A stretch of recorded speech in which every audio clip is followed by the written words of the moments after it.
अल्फाज की दुनिया के दोस्तों, मैं ममता तिवारी एक कवि, लेखक, समाज सेवी, व्याख्याता, यूट्यूबर, इंस्टा पे 13-14 किताबों के साथ एक डायरी, 2 आलेखों का संग्रह लिए एक माँ, एक हमसफ़र, दोस्त, मददगार, बाहें फैलाकर अपनी दुनिया में आपका स्वागत करते रोज़ पूछती हूँ, और क्या कह रही है ज़िंदगी।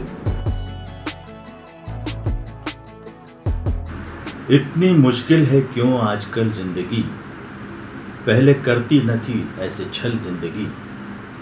तेरी खातिर जिए तेरी खातिर मरे, तेरे माथे पे आए ना बल ज़िंदगी। आदाब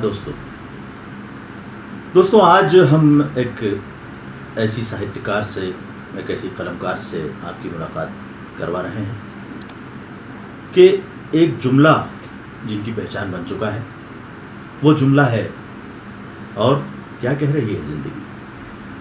तो उसी कलमकार की ज़िंदगी से मुताल्लिक़ आज हम कुछ बातें करेंगे। और अब तक आप समझ गए होंगे कि उस कलमकार का, उन साहित्यकार का नाम क्या है। जी हाँ, वो हैं हमारी और आप सब की जानी पहचानी ममता तिवारी, जो ज़िंदगी को ज़िंदा दिली के साथ जीना चाहती हैं और जीना जानती हैं, खुशियाँ बांटती हैं।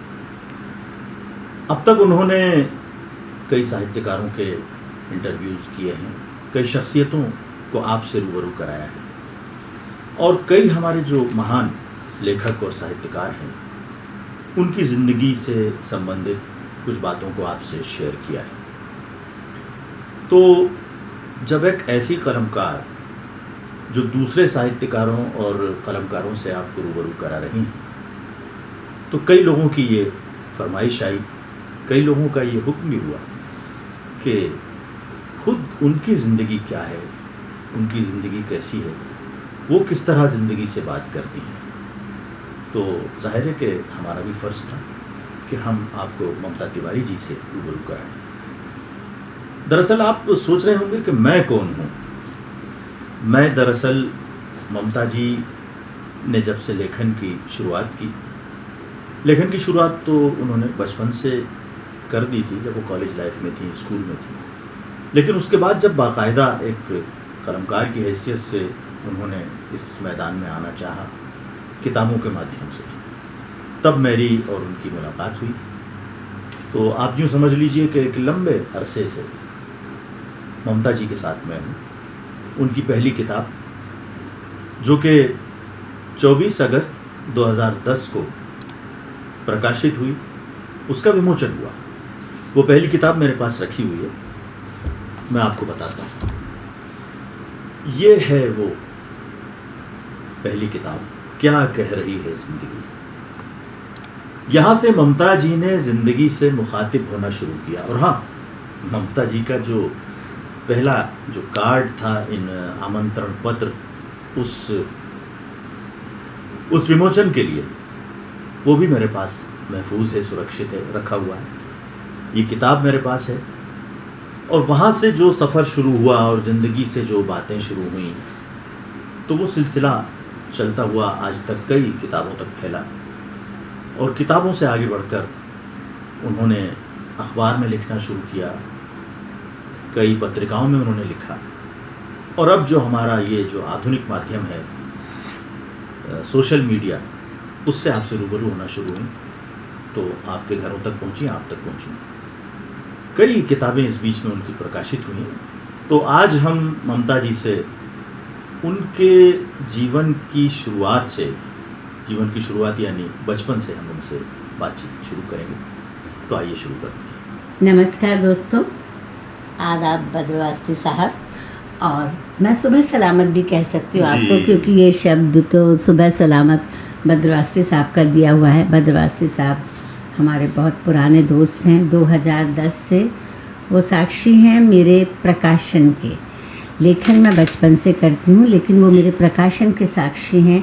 और उनके व्यक्तित्व के बारे में मैं क्या कहूँ, इतने मल्टी टैलेंटेड हैं, और पूरा भोपाल, मध्य प्रदेश उन्हें अच्छे से जानता है। मैं चाहती हूँ दुनिया भी उन्हें जाने कि वो बहुत अच्छे गज़लकार हैं, और उर्दू एकेडमी में आप लेक्चरर रह चुके हैं या उर्दू की सेवा कर चुके हैं, और एंकर भी बहुत अच्छे हैं, ट्रांसलेटर हैं, बहुत अच्छी गज़लें कहते हैं और बहुत ही खूबसूरत मखमली अंदाज में बात करते हैं। और हम लोग बहुत एक दूसरे के मतलब कहना चाहिए जानते हैं जीवन के बारे में, क्योंकि मेरा लेखन ही मेरा जीवन है, तो जाहिर सी बात है कि वो इस बारे में बहुत अच्छे से जानते हैं।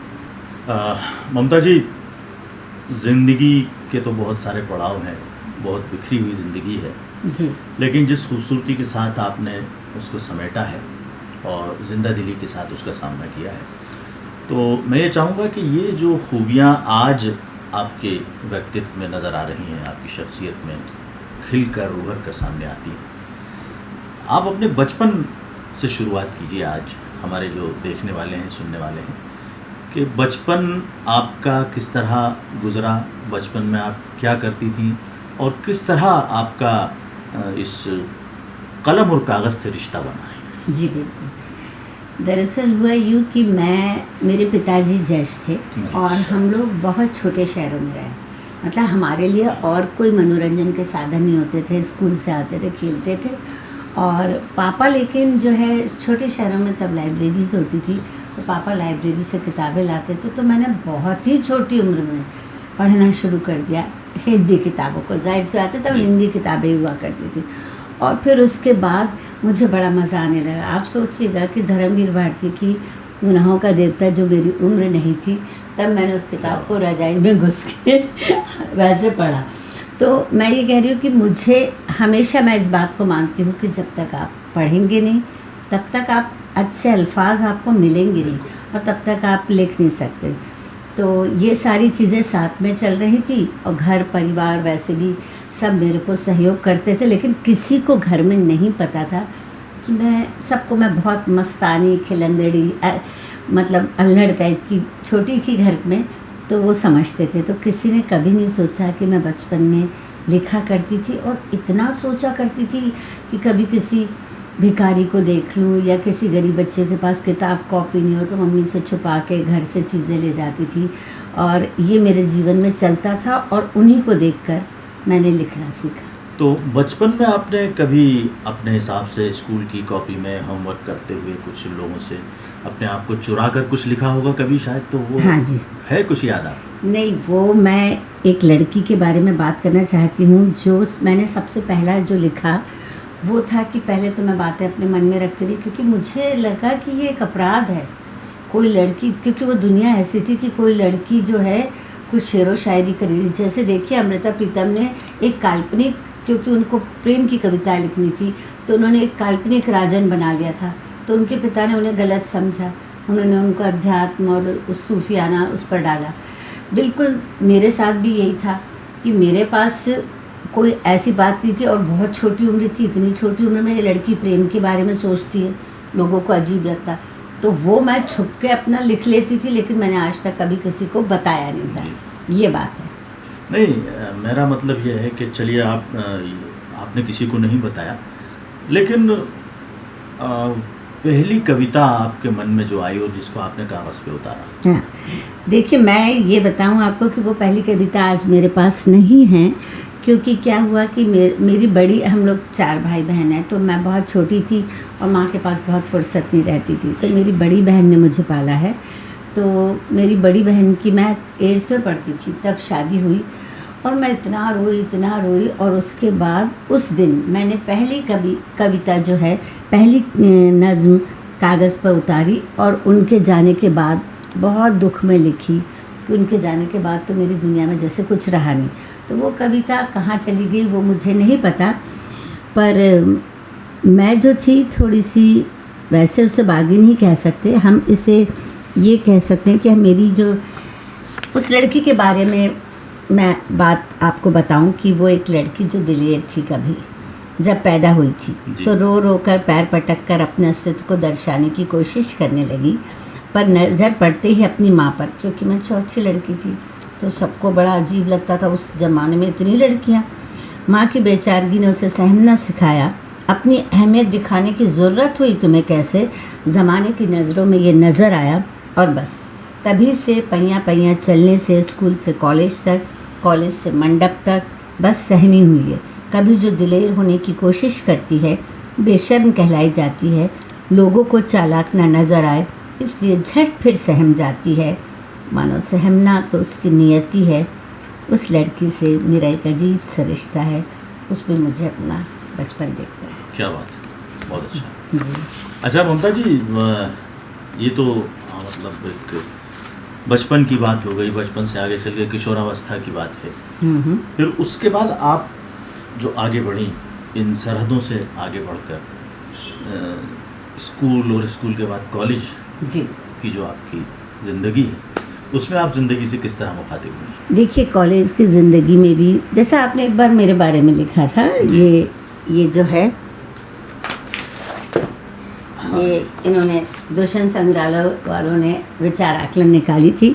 इसमें इन्होंने, मुझे तब पता चला था कि एक तस्वीर कलम भी होती, कलम तस्वीर भी होती है। इन्होंने मुझे तस्वीर के रूप में अपनी कलम से पूरा उतारा था। तो उसमें इन्होंने लिखा था कि एक अजीब सी कैफियत तारी रहती है मुझ पर। ये चीज़ तो बद्रवास्ती साहब ही पहचान पाए, बड़ी मूडी और अपने विचारों में खोई रहने वाली। मैं हमेशा इस तरीके से ही रहती थी। और आज जो मैं इतनी बातूनी हूँ, तो कॉलेज के ज़माने में मैं बहुत शांत चुपचाप रहती थी और बहुत स्टूडियस थी। मतलब मुझे पढ़ने का इतना पागलपन था कि मुझे फर्स्ट डिवीज़न आना ही है। इसके पीछे क्या कारण है मैं आपको ये वाली बात ज़रूर बताऊंगी, वो शायद आप जानते भी हैं। पर वो जो चीज़ थी वो उससे मैं थोड़ी अंदर से संजीदा हो गई और मैं चुपचाप लिखने लगी। हाँ, मोहब्बत के किस्से अगर मैं बात कहूँ तो कॉलेज के ज़माने में तो होते ही रहते हैं। कभी कोई आप पे फ़िदा होता है, कभी आप किसी और पे फ़िदा होते हैं। तो ये वाली सारी चीज़ें मैंने कहा ना, जो जिया वो लिखा, वो नहीं लिखा जो जिया नहीं। तो मुझे सच बोलने में ज़रा भी डर नहीं लगता। सबके कॉलेज के ज़माने के प्रेम के किस्से होते हैं, प्रेम होता है, सब डायरियाँ लिखते हैं, कविताएं होती हैं, फूल दिए जाते हैं, किताबों में फूल रखे जाते हैं। तो वैसा सब कुछ हुआ मेरे साथ भी। लेकिन मैं बस, पता नहीं, मेरी एक धुन थी, और वो धुन क्या थी वो मैं बता ही देती हूँ आपको। हुआ यूँ कि मैं जो थी, चारों पांचों भाई बहन मेरे बहुत खूबसूरत थे चारों, और बहुत मतलब अच्छे लगते थे। और मैं एक अकेली, बहुत बाद में अवांछित कहना चाहिए, जैसे अनवांटेड चाइल्ड होती की तरह मुझे मैं हुई। मतलब यानी कि मैं जब हुई तो बाकी के बहन भाई काफ़ी बड़े हो गए थे, उन्होंने कहा अरे हम नहीं जा रहे, फिर लड़की हो गई। मतलब लड़कियां भी पहले ऐसी बातें बोलती थी। मतलब आप ये सोचिए, आज जो लड़कियां लड़कियों का पक्ष लेती हैं, ऐसा नहीं था। तो मैं गुड गर्ल बनने की कोशिश करती थी कि कैसे भी करके सबका ध्यान अपनी तरफ आकर्षित करूं। तो मैंने अच्छी बच्ची बनने की कोशिश की। फिर मैंने देखा कि मैं बहुत सांवली, जैसे इनफैक्ट कहते हैं कि काली की श्रेणी में थी। ऐसा मुझे नहीं बोलना चाहिए, रेसिज्म है, पर मैं अपने लिए बोल रही हूँ। तो फिर मैं ना, जो भी आता था तो मैं उससे पूछती थी कि क्या कहते हैं, आप कौन सा साबुन लगाती हैं? तो उससे ये हुआ कि मेरे फादर ने, मेरे पापा ने देखा कि ये इन चीज़ों में लगी रहती है। उन्होंने मुझे अपने पास बुलाया और कहा कि देखो, गोरे काले से कुछ नहीं होता है, तुम अपने अंदर इतनी योग्यता बढ़ाओ कि तुम्हारा ये सारा जो तुम सोचती हो ना कि तुम सुंदर नहीं लगती और ऐसी हो दुबली पतली काली सी, तो ये सारा कुछ धुल जाएगा अगर तुम्हारे में टैलेंट होगा। तो मैंने दुनिया की कोई चीज़ जो ऐसी थी जो नहीं छोड़ी। मैंने पेंटिंग की, मैंने डांस सीखा, मैंने स्कूल मतलब गेम्स में भी मैं अपना काफ़ी पार्टिसिपेट करती थी, लिखती तो मैं थी ही। और उसके अलावा कुकिंग का मुझे बहुत शौक़ हो गया था, मैं वो भी करती थी। पहले मैं इसलिए कर रही थी कि मुझे साबित करना था खुद को, फिर बाद में मुझे मज़ा आने लगा। और तो फिर तो ये होने लगा कि मैं जो इंटीरियर वगैरह इन सब में भी मेरा मन था। तो जो आता तो पापा कहते ये पिंकी ने किया है, मुझे घर में पिंकी बुलाते हैं, ये पिंकी ने किया, ये पिंकी ने किया, ये ऐसा है वैसा है।